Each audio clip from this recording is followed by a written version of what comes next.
Chhatrapati Shivaji Maharaj, Rajshri Shahu Maharaj, Mahatma Jyotirao Phule, परमपूजनीय doctor Babasaheb Ambedkar, पुण्यश्लोक अहिल्यादेवी, संत भगवान बाबा, संत सेवालाल महाराज या सर्व महापुरुषासहित स्वर्गीय मुंडे साहेबांना वंदन करतो आणि आजच्या ओबीसी समाजाच्या न्याय हक्कासाठी आज या महाएल्गार सभेला आपल्या सर्वांचे नेते आदरणीय छगन भुजबळ साहेब बीडमध्ये आले. मी बीडचा या भूमीचा पुत्र या नात्यानं मी आपलं आणि व्यासपीठावर उपस्थित सर्वांचं मनापासून स्वागत करतो की या क्रांतिकारी जिल्ह्यातून न्याय हक्कासाठी महाएल्गार आपण या ठिकाणाहून काढतो. व्यासपीठावर उपस्थित विधिमंडळातील माझे सहकारी सन्माननीय गोपीचंदरावजी पडळकर, विधिमंडळातील माझे सहकारी मनोजजी कांडे,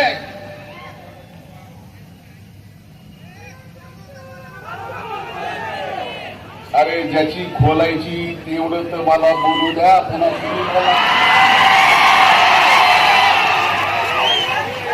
2-2.5 महिने गप्पच होतो.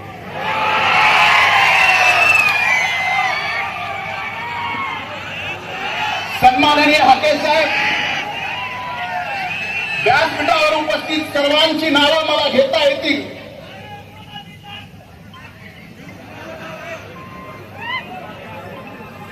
त्या सर्व मान्यवर नेत्याची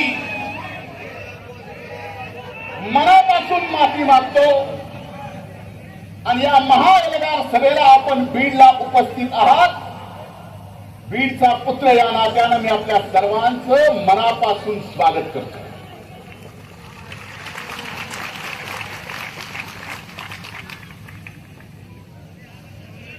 आज मी या व्यासपीठावर उभा आहे. आज या एल्गार महासभेला संबोधित करतोय.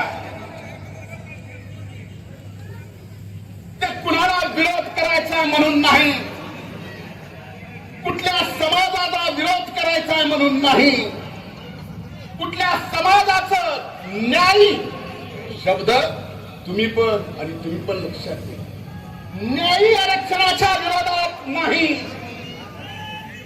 आज मी इथं उभा आहे माझ्या ओबीसीच्या आरक्षणाच्या संरक्षणासाठी.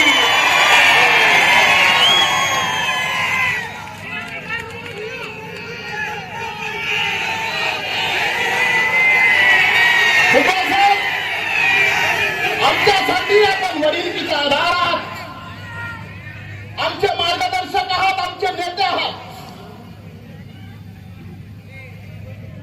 तुम्ही खंत व्यक्त केली. स्वर्गीय मुंडे साहेब जर आज हयात असते ही वेळ आली नसती. स्वर्गीय मुंडे साहेबांची बरोबरी जबाबदारी कोणी घेऊ शकत नाही, पण ओबीसीच्या न्यायी हक्कासाठी आपण हयात घातली. आपला कार्यकर्ता इथं आज या सभेला संबोधित करतोय. आपल्या सोबत आपण आपले नेते. कधी कधी मला काही गोष्टीची कमाल वाटते. मला काल रात्री 2 वाजून काही मिनिट झाले. आता सगळीकडेच मित्र फोन केला, म्हणले बीडला एल्गार सभेला तुम्ही येणार आहात का, तुमचं कसं. म्हणलं का विचारतोय. नाही म्हणले जरा सभेत आम्हाला काहीतरी. म्हणलं मी तर येणारच आहे. भुजबळ साहेब सुरुवातीला म्हणलात सुतळी बॉम्ब कुणी, हे स्वतः अनुभव माहिती तर बसतो आहेत का नाही.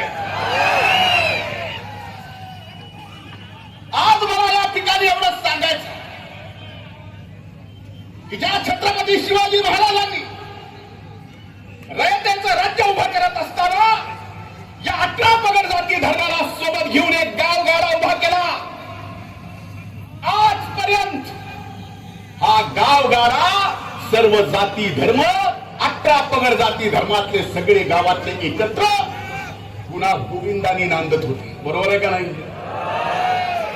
2 वर्षापासून एका व्यक्तीनं एका प्रवर्तीनं, मी समाज म्हणत नाही, ओबीसी एससी एसटी आणि मराठा समाजामध्ये अंतर पडलं. ते अंतर कुठून पडलं? कुठून पडलं? आज माझ्या मराठा समाजाला सुद्धा नम्रपणे हात जोडून, माझ्या बंधू भगिनींना सुद्धा हात जोडून विनंती आहे, हे अंतर फक्त या 2 समाजात ओबीसी आणि मराठा समाजात अंतर विलीन पाडत नाही, तर तुमच्याशी सुद्धा दगा फटका करतोय.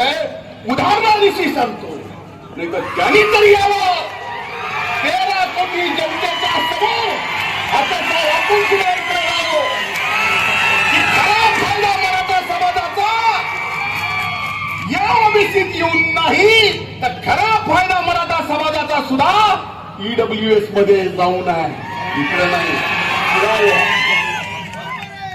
पण या ओबीसीत का यायचंय? मुठभर धनदांडग्या लोकांना सरपंचापासून ते राज्याच्या नेतृत्वापर्यंत पोहोचायचं, म्हणून हे घुसायचं म्हणतायत. ही सगळ्या समाजाची भावना नाही, मराठा समाजाची. पण ह्यांना पेटवायचंय. पण पिटवून पिटवून म्हणतो तरी काय? त्यांनी कुणी सोडलं नाही. अरे कधी कधी माणूस असण्याची, कधी कधी जिवंत असण्याची, आणि हे सगळं ऐकून कसं सहन करावं याची सुद्धा मनाला भीती वाटते. माननीय मुख्यमंत्र्याची आहे माहिती, भुजबळ साहेबांचं माझं तर काहीच सोडलं. आता साहेब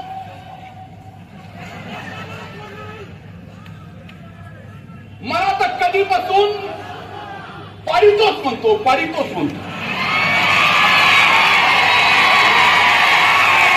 भुजबळ साहेबाला म्हणतो पाडितोच.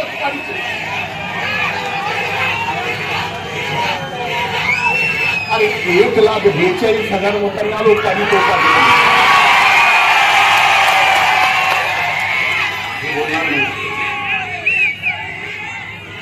आज आपला ओबीसीचं आरक्षण त्याच्या न्यायी हक्कासाठी, आणि आपलं ओबीसीचं आरक्षण कुणी हिसकावून घेऊ नये म्हणून न्यायी हक्कासाठी हा एल्गार मोर्चा. याच्यात आपलं आरक्षण तर आपल्याला हक्काचं कुणाला हिसकावू देऊ द्यायचंच नाही. आणि या महाराष्ट्रात पुन्हा छत्रपती शिवाजी महाराजाचा स्वराज्यात उभा केलेला गावगाडा सुद्धा आपल्याला व्यवस्थित चालवायचा आहे. ही सुद्धा जबाबदारी आपण सर्वांनी घेतली. माणसात माणूस ठेवला नाही हो. मायच्यान सांगतो, लोकसभेच्या अगोदर काही ग्रामपंचायतीच्या निवडणुका झाल्या. नीट ऐका, आपल्याच बीड जिल्ह्यातलं गाव आहे, गावाचं नाव घेत. ग्रामपंचायतीच्या निवडणुका लागल्या. काही सख्खे दोन भाऊ त्याने किती येडे केले होते माणसं बघा. सख्खे 2 भाऊ, दोघांनी पॅनल उभा करा एकमेकाच्या विरोधात. एका भावाचा पॅनल निवडून आला, दुसऱ्याचा पडला. सत्ता पक्षात असलेला पंचायत समितीचा काही निधी पंचायत समितीच्या सदस्याकडून त्यानं एका भावाने निवडून आलेल्या ग्रामपंचायतीच्या विकासासाठी नेला. आणि त्याचा सख्खा भाऊ म्हणतोय, तू त्याला कसं आणलंस? तू एका मायबापाचा आहेस का? इतका विष पेरावा, एवढा विष पेरलेला या छत्रपती शिवाजी महाराजांच्या महाराष्ट्राला, या पुरोगामी महाराष्ट्राला, या शाहू फुले आंबेडकरांच्या महाराष्ट्राला परवडणार आहे का? आणि आपलं आरक्षण हक्काचं कोण कसं घेतंय ते बघू. अपने पास अपनी ताकद भुजबळ साहेब आहे. आणि आपण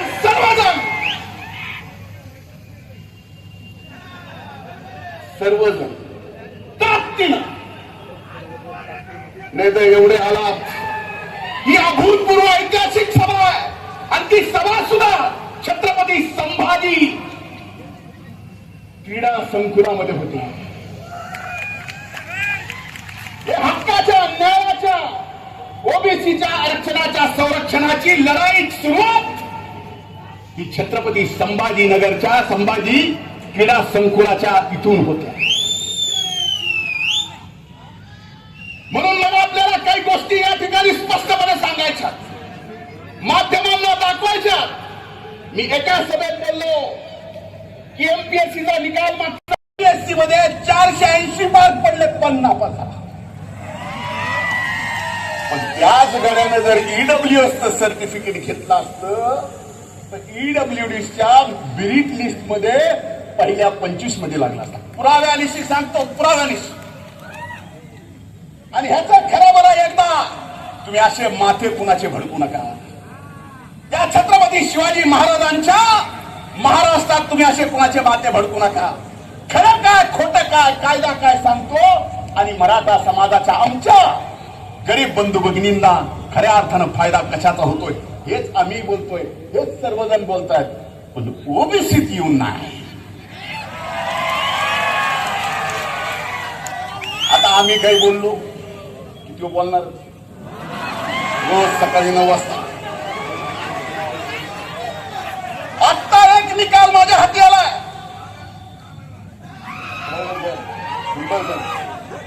आणि हा सगळ्या देशाचा निकाल आहे. ओबीसी आणि ईडब्ल्यूएस रेल्वे भरती या देशाच्या निकालात 1.5 मिनिट जास्त घेतो, फक्त वेळेपेक्षा जास्त. अजमेर मध्ये ओबीसी आणि ईडब्ल्यूएसचा 9 गुणाचा फरक आहे. अहमदाबाद मध्ये ईडब्ल्यूएस आणि ओबीसी मध्ये 6 गुणाचा फरक आहे. बिलासपूर मध्ये ओबीसी आणि ईडब्ल्यूएस मध्ये 2 गुणाचा फरक आहे. बिलासपूरच्या दुसऱ्या डिव्हिजन मध्ये 5 गुणाचा फरक आहे. चंदीगड मध्ये 7 गुणाचा फरक आहे. चेन्नई मध्ये 18 गुणाचा फरक आहे. गोरखपूर मध्ये 6 गुणाचा फरक आहे. जम्मू श्रीनगर मध्ये 16 गुणाचा फरक आहे. कलकत्त्यामध्ये 6 गुणाचा फरक आहे. पट्ट्यामध्ये 1% फरक आहे. रांचीमध्ये 12 गुणाचा फरक आहे आणि शिलिगुरीमध्ये 5 गुणाचा फरक आहे. हा ईडब्ल्यूएस मध्ये आणि ओबीसीतला फरक सांगतो. मग मला सांगा, खरंच जर मराठा समाजातल्या गरीबातल्या गरीब शिक्षणासाठी आणि नोकरीसाठी फायदा करायचा असेल तर ईडब्ल्यूएस शिवाय दुसरा पर्याय नाही. हे समाजानं सुद्धा लक्षात घ्यावं. कशाला त्या बिनडोकाच्या कारण नाही. आमचं तर काय घरदार काढलं, आय माय बहीण काय ठेवलं नाही. इंग्रजापर्यंत माझ्या जमानला माझा डोळा काढला. माझा डोळा शाबूत आहे पण ऑपरेशन झाल्यामुळे जास्त फडफडत. हे आणखीन जास्त फडफडू नये बाबा. म्हणून चष्मा घातला. आता माझ्या चष्म्याची सुद्धा अडचण आहे. तो म्हणतो परिणिता चष्मेवाला. आवडलाय तर घेऊन जा.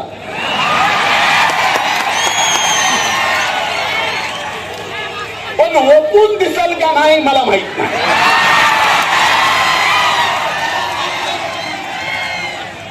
ओपून दिसेल का? ओपून म्हणजे आपल्याला काय आलं ना आपल्या. पण त्यांना जग त्याला वाचत असेल की आपणच लय वाचाळ समजायचं कारण नाही. मी तर बाबा हो.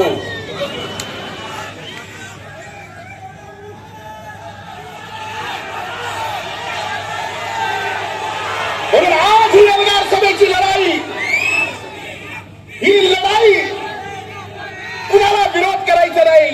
आजही मराठा समाजाने ईडब्ल्यूएसचं घ्यावं. 10% वेगळं आरक्षण जे त्यांना दिलं ते घ्यावं. आम्ही सोबत आहेत.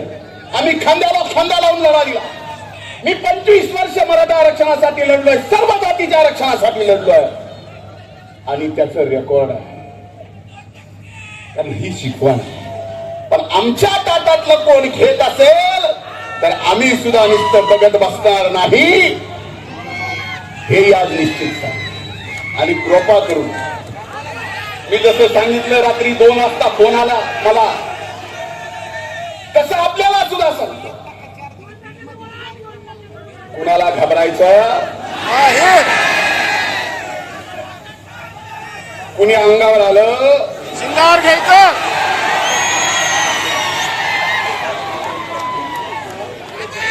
म्हणजे पडळकर साहेब, हाके साहेब किती डोकेबाज माणूस म्हणायचा. दसऱ्याचा मेळावा संपला की ते म्हणले धनगराचं आरक्षण 94 ला जे फटक्यात दिले, 94चा GR रद्द करा. ह्याला GR तरी कळत असेल. 2% धनगराचा काढा मला आम्हाला वाजण्याचं विका 2%. अरे काय काढा, अरे द्यायचं सांगा, न्यायानं हक्काचं मागायचं सांगा. हा छत्रपती शिवाजी महाराजांचा महाराष्ट्राचं काही बोलून जमणार नाही. काही दिवस माणसं तुम्ही इडे करताल, पण खऱ्याला खरं आणि खोट्याला खोटं आज राहू द्या, हे कळणार. त्यामुळे आज व्यासपीठावर उपस्थित आम्ही सगळेजण या छत्रपती संभाजी क्रीडा संकुलावर शपथ घेतोय. तुम्ही घ्या, आपसातले तंटे बाजूला ठेवा. आता येणाऱ्या नगरपंचायत, नगरपालिका, जिल्हा परिषद, पंचायत समितीच्या निवडणुका आहेत. मी स्टेजवर बघतोय, इतर आरक्षणाच्या वेळी अनेक लोकप्रतिनिधी समर्थन देण्यासाठी स्टेजवर येतात, पण बीड जिल्ह्यातला लोकप्रतिनिधी ज्यांनी आम्हीच मतं देऊन आणलो, आम्हीच का त्यांना ओबीसीचा आज ही वाटत. म्हणून एक लक्षात घ्या, उद्या पंचायत समिती, जिल्हा परिषदेच्या निवडणुकीला आपसातच हबूक फुकीत बसताल, तसं करू नका. मनोहर लांडे सर बोलला,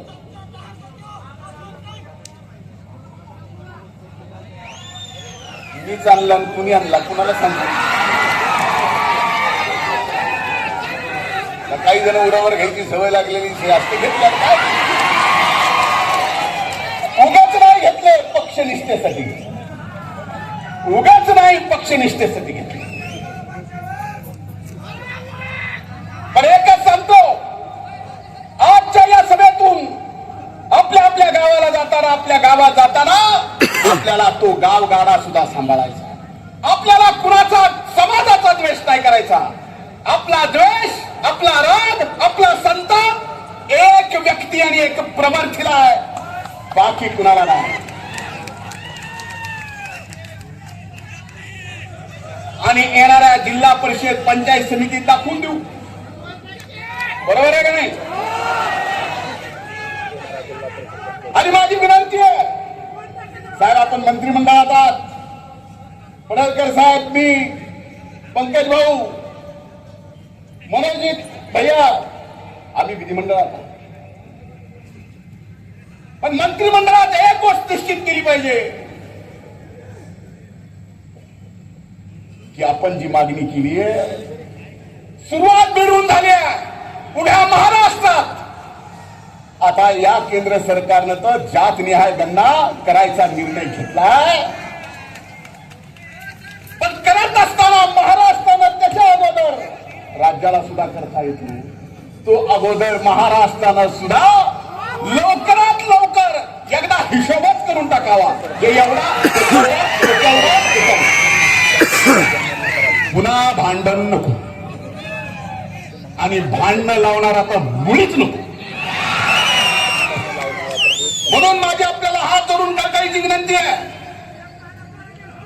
अनेक जण मराठा आरक्षणाच्या साठी स्वतःच जीव दिला. त्याला शासनाने मदत केली, नोकरी दिली. या ओबीसीच्या आरक्षणाचं संरक्षण व्हावं म्हणून अनेक जणांनी या ठिकाणी स्वतःच्या जीवाचं बलिदान दिलं. त्या बलिदानाला मोल नाही.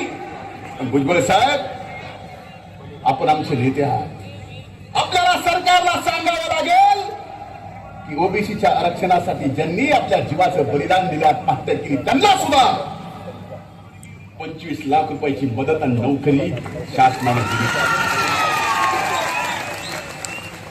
म्हणून आज आपण सर्वजण एक झालात. आपल्या एल्गार मागच्या पोस्टरवर एक फोटो आहे. कसला आहे? कसा आहे? काय ही निस्ती मूठ नाही, ही वज्र मूठ आहे. सगळ्यांनी वर करा.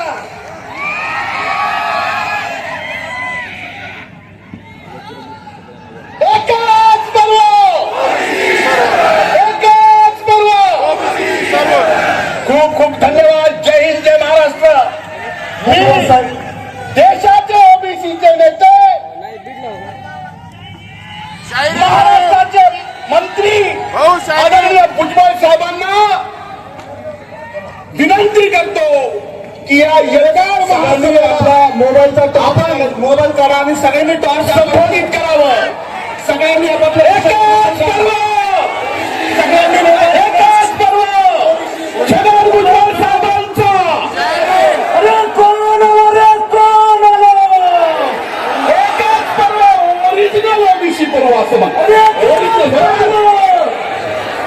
हे ऐतिहासिक ही ओबीसीची ताकद आहे. मी आदरणीय भुजबळ साहेबांना विनंती करतो की आजच्या सभेला आपण संबोधित करावं.